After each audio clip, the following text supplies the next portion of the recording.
Going live. 5, 4, 3, 2, 1. Okay, I see that Twitter feed. Good evening. Once again, this is Ted Hicks from Late Night Parents. Please to follow the show, latenightparents.com. And I'm hearing the echo feedback. Not the echo feedback. It's killing me. Do you have your audio up loud? Not too loud. Is that better?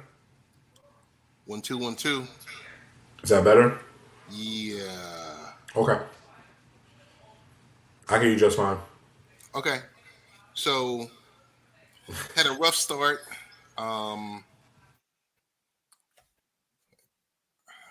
Where do we get started? In the queue, we got Danny Thompson, one of my favorite people to talk about sports, media, and the like. Danny, how you doing? You know what, Ted? The one thing beauty about live streaming or anything else is you never know what possibly could happen. No, So and we were fine before, and then all of a sudden, kaboom! listen, it seemed like the Mets when we went down to Atlanta this week. We had a 6-game lead, and the next thing you know, boom, we lose 2 games back to back.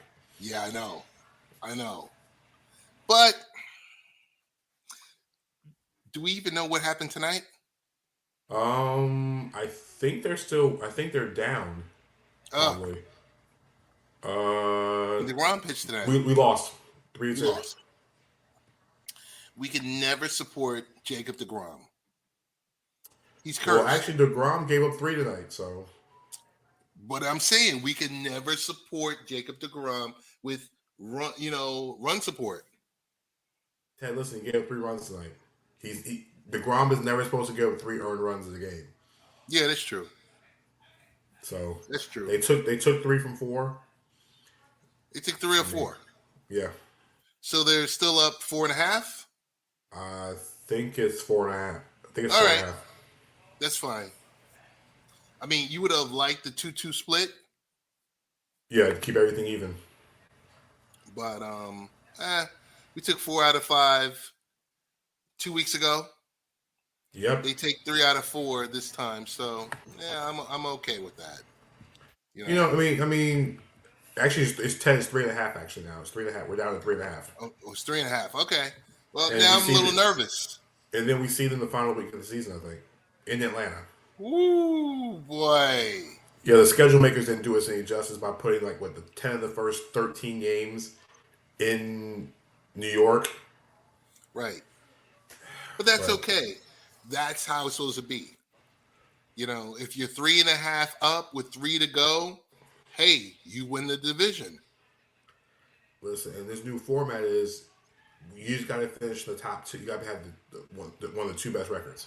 That's it. Remember, they added the new wild card team this year, so right. That makes things even more wonky.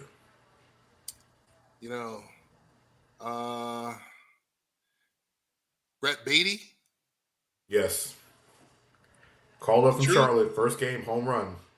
The truth? Listen, we just need a bat. The Mets need some kind of offensive jolt. Is it me or is it Pete Alonso tired after the home run derbies? But he just... Well, if you look at most of those players that participate in that home run derby, the second half of the season, kicking out, once they get out of the second half of the season, you're just like there's no pop.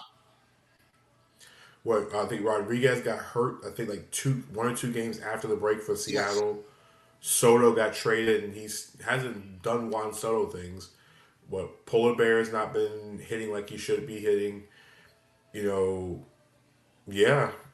Acuna's been all right, but you're right. It's the second half glitch, but we're gonna need Polar Bear Pete to show up, because all we know is if we get to the 8th and 9th inning and we're up, you already know what's going to happen at Shea. You're going to hear the horn. You hear the trumpets. I wish we were in Shea. This is Citi Field now, my friend. Yeah, Citi Field, Shea. We all know what it is, Ted. Yeah. Throwback stage, we know what it is. I just feel with the NFL being the NFL, And the NBA being the NBA, the MLB can never catch a break.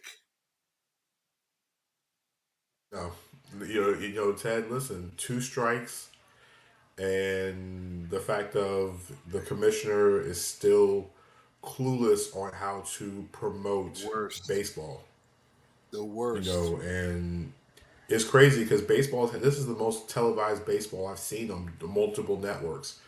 You know, everybody has packages nowadays. It seems like. But is that a mistake?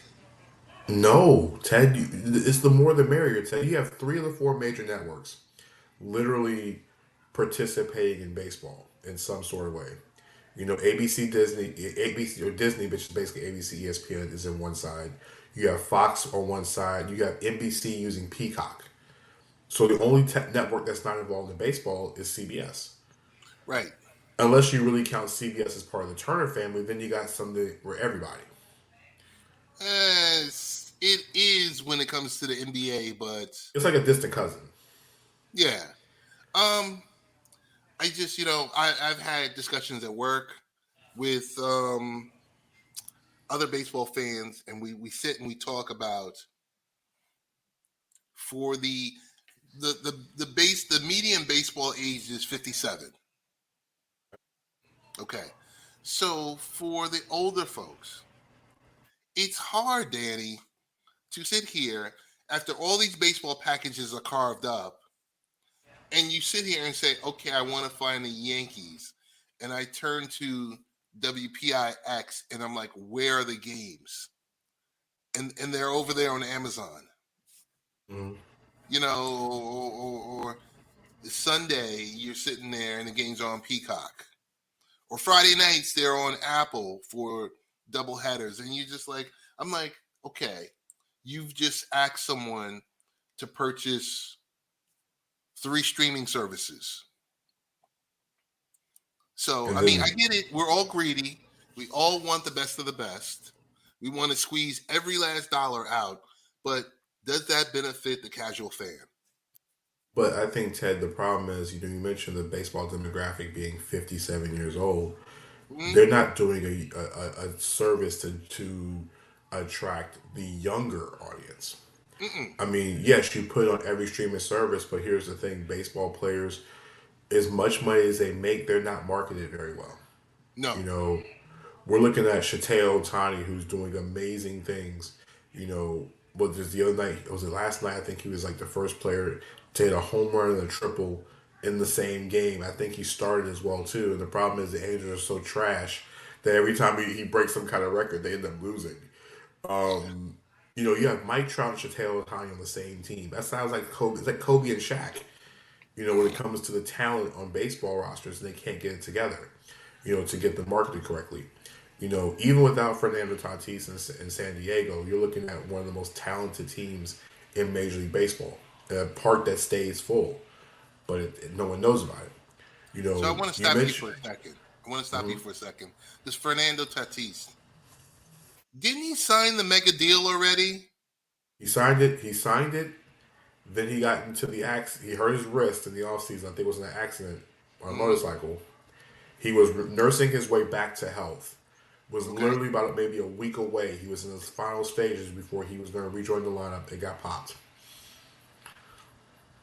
But previous to that pop, before he got caught with PEDs or on the cream, he never had failed a drug test. So this is technically one of those things that we talked about on my radio show.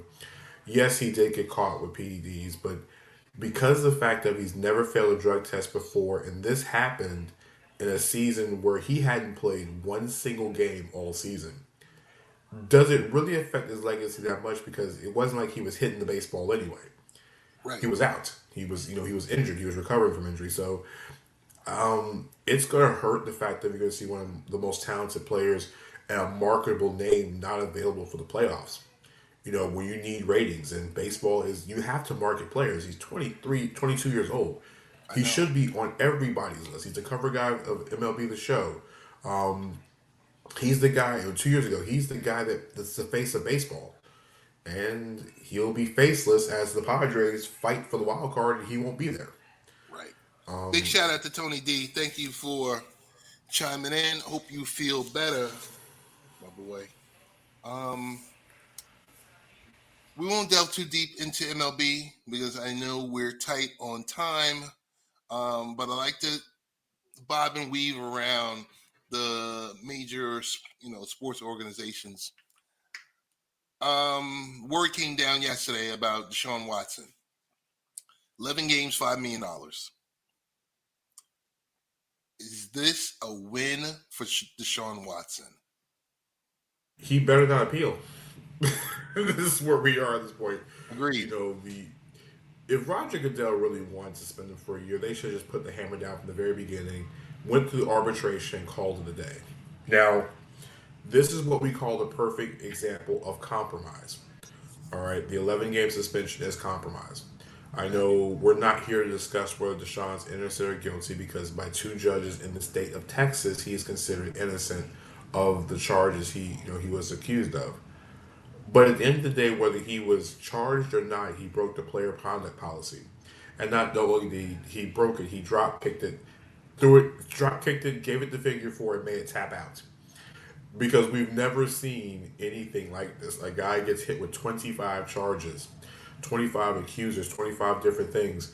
And the NFL technically only brought four to the case, but since he did all this, it dragged on over a year. It is still technically in the mainstream media because there's still one woman that has not settled with Deshaun Watson at this Ah, point. The suspension was inevitable. We all know Goodell wanted a full season. That wouldn't have flown. The 6 games they were happy. The Watson camp wasn't happy with either. The heavy medium is take the 11, sign the agreement, don't say anything, because what Watson's camp really doesn't want is suspension into 2023, where Watson's paycheck gets really hit hard. right. I think he's making almost $3 million a game next season. You don't want nothing Yes. that money getting touched. It's just the only thing I will say to you, Danny, is it's just very shady the way the contract was put together. Oh yeah, and the They thing is, knew I what think was there's another what. part to it. I think you're right. The other contract was the other part to it.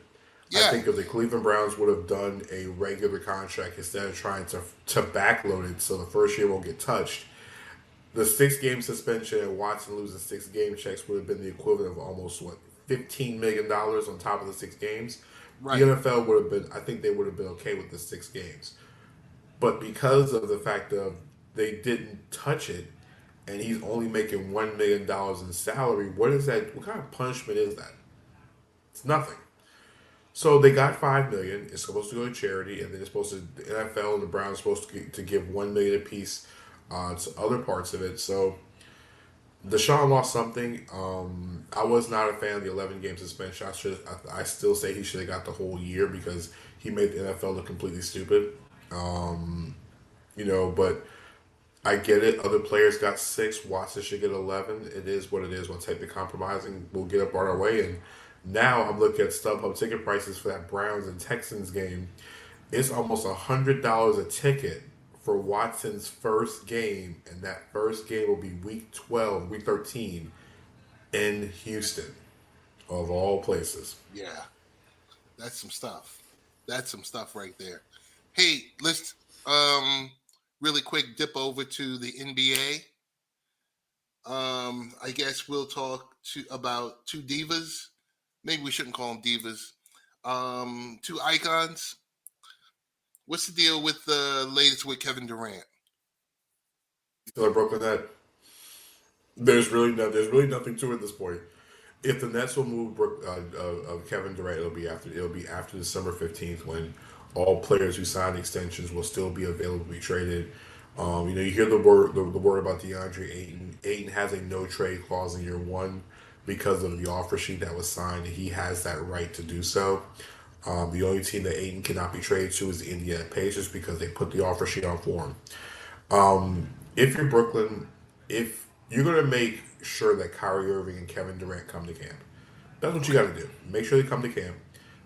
Doesn't matter what kind of mood they're in. Durant's a basketball player, so him missing games, even though there was a report that Mark Stein says talked to an NBA executive, Kevin Durant loves basketball too much. He's not going to miss time. Okay, he'll be upset and disgruntled and everything else. But really, the Nets are just hoping that if they have to move him, they hope that some team gets hit with an injury, we Hmm. don't want it to happen, or off to a slow start. Because let's just say a team up I-95 in Boston gets off to an extremely slow start and everything doesn't look right. You don't think they'll try to make that swap to get KD into Celtics green? I think they will. You will. I I think they mean, will. or as Toronto gets off to a slow start, or they feel like they're off to a championship level start, will Kevin Durant give the city of Toronto that same boost that Kawhi Leonard gave them? When he was traded there in a contract year. But like I said, I don't see Durant being moved for the foreseeable future, at least until after December. It might be somebody's Christmas gift. And the NBA doesn't know what they're doing because you saw how many national TV games Brooklyn got this year. Yeah. So let's talk about aggregation. You mentioned Mark Stein's article or his Substack. Aggregation, the aggregators, the aggregation machine focused on the word retirement with Durant, not the other 500 or 600 words that were written. What do you say about the aggregation sites? I mean, it's there to draw attention. It draws attention to articles and Mark's case, or even Ethan Strauss. We got the brilliant article about was the Warriors a couple weeks ago, and he's written so much good work about behind the paywall. I think those target words get people to that website to allow them to subscribe to find the article out. So I think for me, when you hear that word retirement, you just make sure that when you hear it, you have to read the whole subsect, the whole article, because they explain what he was saying by the word retirement in the article. But it's the same as everything, Ted. You watch television, you watch advertising. You have to advertise to get people to come where you are. I mean, if it's one word out of everything, it's that word that's used in context. But it's there to get you there. Mark Stein's trying to pay his bills by getting people to subscribe to Substack. But Mark Stein never said this. He said that it's more likely that Durant will be on the court than listening to that executive who said Durant will probably, or there's a chance Durant will retire. Right, So that wasn't the word out of Mark Stein's mouth, but as we all know, if the person who wrote it, it must have come out their mouth. right. No one reads, no one pays attention, no one is it. I mean, do we just say people are just dumb, or people are just I like, think people just read. People read what they want to read and interpret what they want to interpret. You know, Ted, we could say right now, we could talk about one thing, but the thing sometimes people take that way out of context. okay, We could say something about, let's just say, the Nets are not in a better place than they were 2 years ago, and it's because of Sean Marks. And then someone's going to take the article and say, "Oh, Danny Thompson said that Sean Marks should be in trouble because the Nets are in trouble because the Nets are not where they're supposed to be." That's not what I right. said. It was just flipped out of context. That's just how it works in the media. So let's talk about Josai. Josai has the power to say, you know what, you're not going anywhere. I know it's a players' league, and I know the players have all the power and everything else like that. Josai has the power to say, you signed a 4-year deal. We are officially 1 month into your 4-year deal. You're not going anywhere, period. Why doesn't he? I think if you read between the lines, of course, like any team, any sport, no matter what it is, if someone's inquiring about a player in the roster, you're going to look into it. And also, as that team that has player A, you're going to tell teams what it's going to take to get player out of the system and into yours. And the Nets have made it abundantly clear that it's going to be almost impossible to get Kevin Durant out of there. I mean, Okay, we're talking more draft picks than what Utah gave up. Utah received. I mean, more picks than Minnesota gave up for Rudy Gobert. You're okay, talking if Gobert got 5, Durant, you're going to ask for about 6 to 7 with Kevin Durant. And the thing is, it's going to be a point where a team has to get extremely desperate. You have to trade multiple years worth of first rounders. The Nets want a young all star. They want young, proven players to go with that young all star. So they're trying to rebuild on the fly, and very few teams can do that. So, um, like I said, KD and then Kyrie situation, they'll be in Brooklyn to start the season with Steve Nash. If anything, I think Nash will get fired before anybody else leaves. Okay, so let's go to the other coast. Yesterday, I don't know. Yeah, was it last night or was it yesterday? LeBron Mm-hmm. James signed his 2-year agreement. It can only be a 2-year agreement because of his age of 38 years old. Is that a good Mm-hmm. deal for the Lakers or a better deal for LeBron James? I think it's a good deal for all parties involved. Here's the thing. The Lakers aren't winning this year. LeBron gives them the best chance to win. LeBron keeps people watching.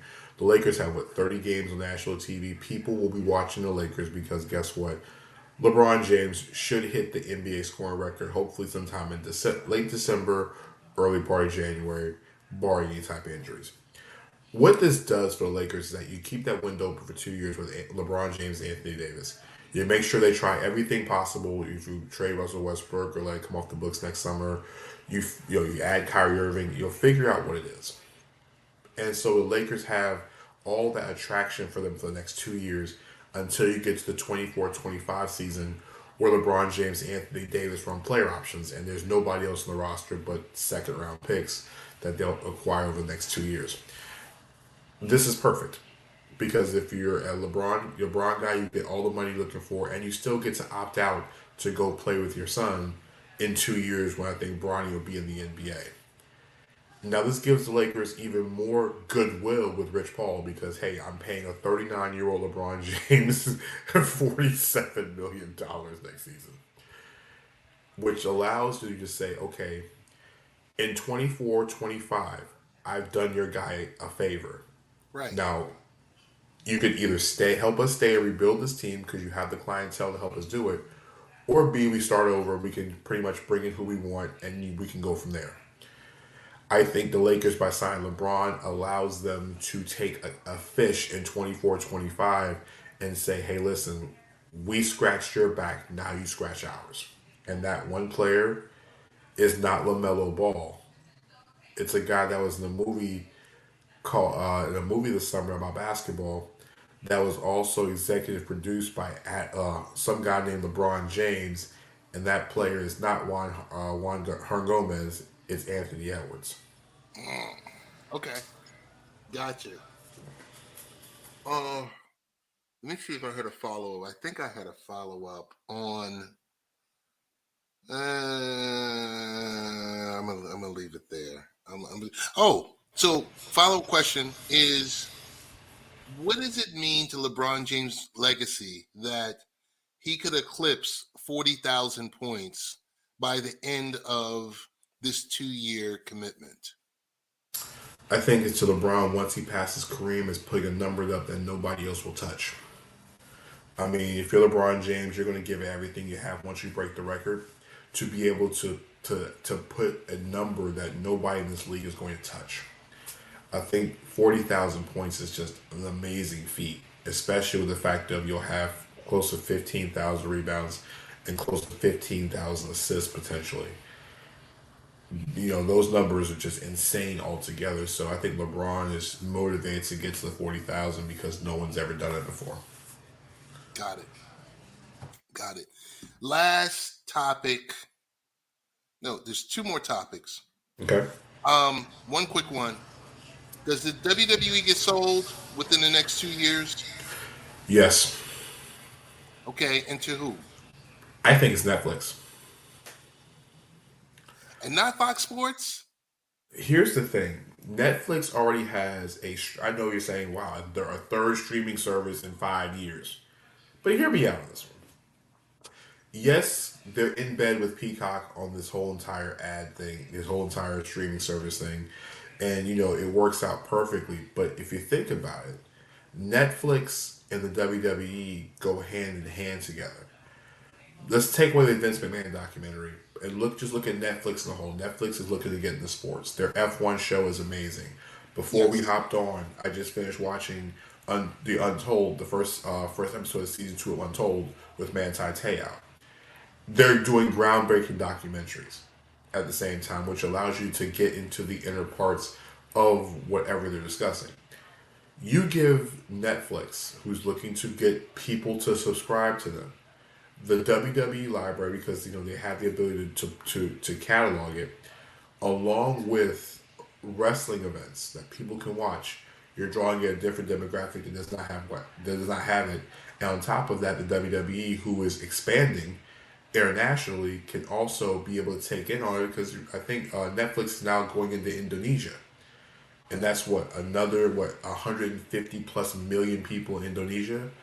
The WWE doesn't have a type of reach, and we saw what's happening with the E Now.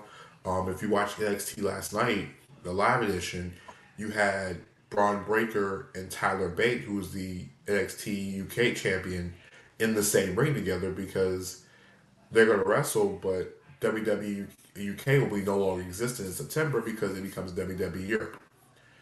So it's all about trying to expand the brand. And I also think that whoever allows Vince McMahon, Stephanie McMahon, Triple H, and Nick Khan to run the place and not take it over is going to be the best option.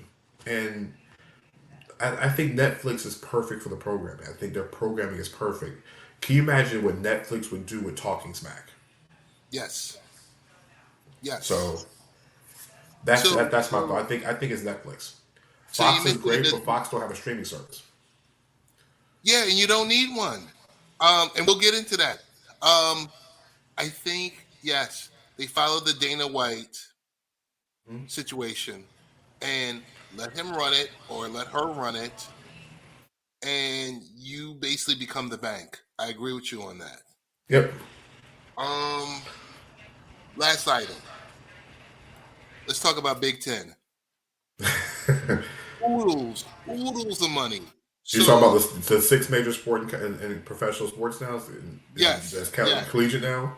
yes, oodles of money. Okay, Hmm. so in 2017, Big Ten signed their deal. 6 years, $2.5 billion. Hmm. Today, it was announced their new deal, 7 years, close to $7.25 billion, almost close to $8 billion. Yep. So we went from $440,000 a year to almost $1.2 billion a year. For the people that say linear TV is dead, how wrong do you say they are? Look who's the commissioner of the Big Ten. The commissioner of the Big Ten is Kevin Warren. Where did he come from? The NFL, the Minnesota Vikings. Yep. He saw the NFL model, how this works. And then also at the same time, the Big Ten added two teams in Los Angeles, which is now a larger television market, which is the largest Yes. market the Big Ten has. And it's not just a larger market, it's two football schools that are now coming to the Big Ten. The deal is extreme. Like it's a lot of money. It's up there with the new SEC contract with ESPN for exclusivity. But the Big Ten's doing it right, Ted, because Yes. you're going to have, and Kevin Warren said that you're mimicking what the NFL does on Sunday. You know Yes. you got a 12 o'clock game on Fox. You know you got a 3:30 game on CBS, and you know I'm sorry, on yes, is it? And then the 8 o'clock game is now NBC. Yes. NBC and Peacock. Yeah, so I'm sorry. Let me make sure I got it right. It's Fox at 12, CBS at 3:30, and Right. then NBC at nighttime. So Right. you know exactly who is playing when, what channel they're on, and you can plan your day around it. I think it's the same way as the NFL. I mean, the number is huge, but that's what USC does, Ted. Because can you imagine USC and Ohio State on a Saturday night for a conference championship potentially? Of course. Of course. I got to go back and talk about, they're talking about over the air. Mm-hmm. ESPN, not involved. ESPN. It's kind of like, and I'm gonna do a stream later on where I get on with my buddies and we usually talk left and right. We Mm-hmm. usually talk MSNBC and Fox News. It seems Mm-hmm. like the Big Ten went the route of, hey, we want over the air people, Sure. eyeballs, Mm-hmm. period. So, And it's smart.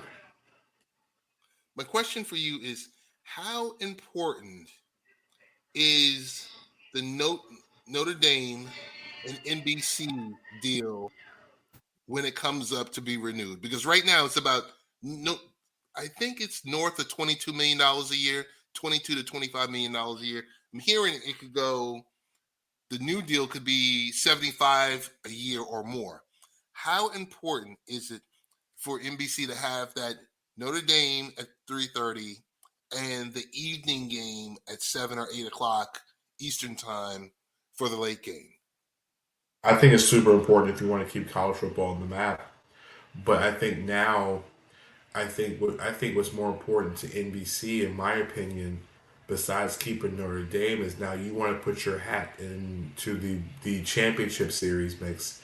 If they continue to do it, after the 25 season, I think more important to NBC is the fact that now that you hold the Big Ten on your network, that you can now get your foot in the door of getting those national championship ratings, Gotcha. and get into that Power Five bowl game spots. And I think because Notre Dame is going to be Notre Dame. Notre Dame's been Ted. You talk about the demographic of being 57 for baseball. Notre Dame football is like 55 and up. Okay, Right, that's the staple. You're not going to get rid of that. So you're going to have to raise the television money because NBC saw Notre Dame just saw what the Big Ten got. They saw it, and they right, also saw what the SEC got from ABC from Disney. right. So they know. And no, I think for NBC it's paramount to keep Notre Dame and keep it mostly at 3:30. And if those nights that Notre Dame is playing night games, of course you'll switch the lineup for the Big Ten. But Ted, can you imagine when NBC does a Notre Dame Michigan game? What you can possibly do with that? Yes. You can put the Notre Dame broadcast on a Peacock and basically go full fledged, multiple streams, multiple things on Peacock and NBC. So no, I think it's important to keep Notre Dame because they play a lot of the Big Ten schools, and it's I, more I, coverage. I think for them, what's going to be key is you got Saturday, like I said, you got your 3:30 and your 7 or 8 window for Saturday night. You got Sunday night football for Sunday night. Um, what a time to be a football fan. You got high school football Friday nights. Uh, I'm you get, interested what ESPN is going to do with the SEC deal. That's what I'm really interested in because they well, can get that's in the SEC. 24. That's in That 24. Yeah, that's how when CBS transitions out of the SEC and ESPN walks in the door. right. Because if you think about it, Ted, 24 is when SC and UCLA joined the Big Ten, Yes. but Yes. 24 is also year that Oklahoma and Texas joined the SEC. That's So true. I'm really interested to see Ted how ESPN and Disney and ABC take advantage of the SEC package. Right. So I'm interested in seeing it both ways. Uh, One last question about SEC is, what's the team that you expect to be that powerhouse in the SEC that Disney can really wrap their arms around? I mean, we and next year you're gonna have Ole Miss because Arch Manning's gonna be Texas because Arch Manning's gonna be at Texas. Okay. I think Arch Manning going to Texas gives the SEC another school, especially one that you can now piggyback on the Longhorn Network, who is ran by what ESPN. Right. Now we're going to get Arch Manning down our throats. It's I'm going to be glad to see not. Can you imagine how much coverage Alabama's going to get on ESPN now that the fact that the ESPN is now holding the SEC?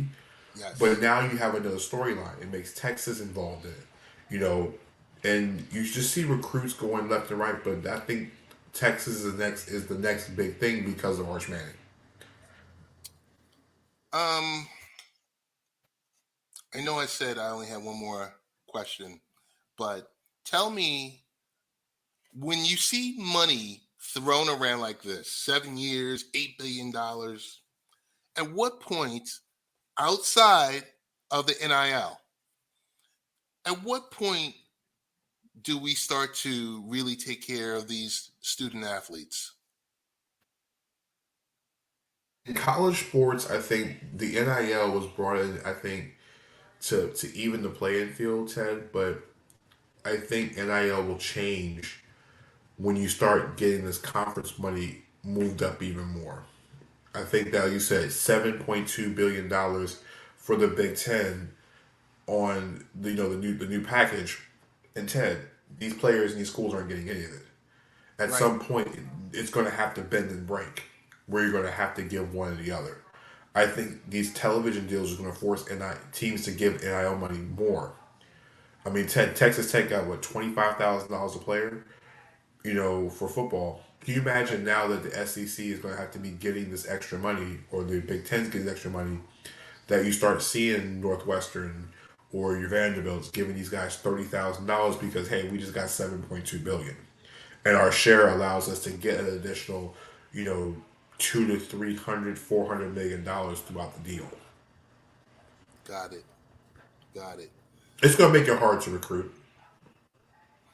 Um, just a statement from you, and the statement is: was Disney too SEC heavy or centric to, like, why didn't they dip their paws into this new deal? It's real simple. If I can have Alabama, Oklahoma, Texas, LSU, Florida, the resurgence of Tennessee, and Georgia all on my network, and be able to get those SEC matchups that CBS has thrived for years, and have full 100% access when I already have the SEC network situation, it was no brainer. The same reason why everybody was shocked and surprised to see the SEC leave, that SEC leave CBS. Like, why would you leave something you people know? Right. Because it's the SEC. If I'm ESPN and Disney, I'm throwing everything at the SEC before I throw it at the Big Ten. No offense to Ohio State, but Ohio State's not Alabama. Um, Danny, what does this mean to, like, Big Ten basketball? They're saying they're going to be able to get more Big Ten games on like ESPN and ABC. They're also putting Big Ten other places throughout the duration of the contract. I mean, it's an additional 8 to 10 games that they're going to have. I'm really interested to see how this works because Big Ten basketball is not huge. Right. It's not superly huge. So, So I like, think that this is a business deal for football. The same way the SEC is not big on basketball. It was mostly for football, so they'll make their money in football. Cruise in basketball until we get to football season next year. because so I was hearing earlier they mentioned NBC is going to have 40 or so um, men's college basketball games, Big Ten. And I said, but they mentioned to be streamed on Peacock. And I said, number one, does that move the needle? And then number two, we don't even know the amount of users that are, I mean, outside of Amazon saying this year, for the next 3 years, Nielsen is going to be able to gauge how many people watch Thursday Night Football. Mm-hmm. Is that a waste of real estate sending it to Peacock and not to their regional sports networks or somehow on You NBC? you want it on Peacock because Ted, it provides more value to Peacock every single month. You have EPL now. We have Big Ten football. Now we're gonna. I honestly think that the NBA television deal might revolutionize how we do all this anyway. But Peacock needs as many stuff on as possible. And to be honest with you, put on a regional sports network, not everybody has those same regional sports networks. Okay. But now you're splitting coverage, you're splitting things further. So I think that this new deal will now take precedence of what the rest of sports will look like in the next 5 or 6 years. Last question for you. How important is the new NBA deal for Turner Sports? It's everything. It's I everything think like what? Turner, everything, Discovery is going, this will be the purchase Discovery puts together. Discovery will give the NBA everything they want, including the Batgirl movie, to make sure that it does not leave the Turner family. There's just no way. And to be honest with you, no matter what ESPN does, the Turner imprint on the cable side of things is immense. Now, if I'm the NBA, I will push Turner to now offer more additional games on TBS instead of NBA Network, NBA TV, no offense, NBA TV. But if I'm Disney, if I'm Warner Bros. Discovery, I should go all in, and I have two networks that can get it done. I mean, it's time, maybe time to bring back Wednesday TBS on top of their hockey coverage. So I think you can revolutionize it a certain way, and I think it's getting the other network involved in it. So I think I can't wait to see what they come up with. Got it. Danny, I want to thank you for coming through. Tell us where we can find you, listen to you, read what you are interested in writing about, all the above, and find you also on social media. Check me out on our show Saturdays, which is called the Sports Insight 757 with Jay Lee. Saturday mornings, 9 a.m., Sports Radio 850, 96.5 FM in the Norfolk, Virginia area, otherwise known as 757.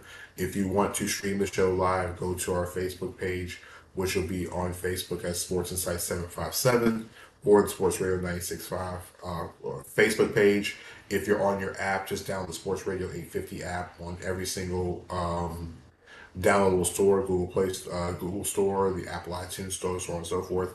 Also, I do have an AFC North preview for the three-point conversion coming out in the next week, previewing the entire AFC North. So check that out as well too. And I'm always around. Follow me on Twitter at Danny #3 Thompson. That's DANNY #3 Thompson on Twitter. And Ted, you never know where I'll pop up next. That's true. That's true. I mean, And this was I'm your favorite. I mean, I'm your favorite radio show host, free agent. this was nothing up my sleeve. Want to thank you once again, guys, for listening, coming through, all the above. And you know to go to latenightparents.com. All right, later.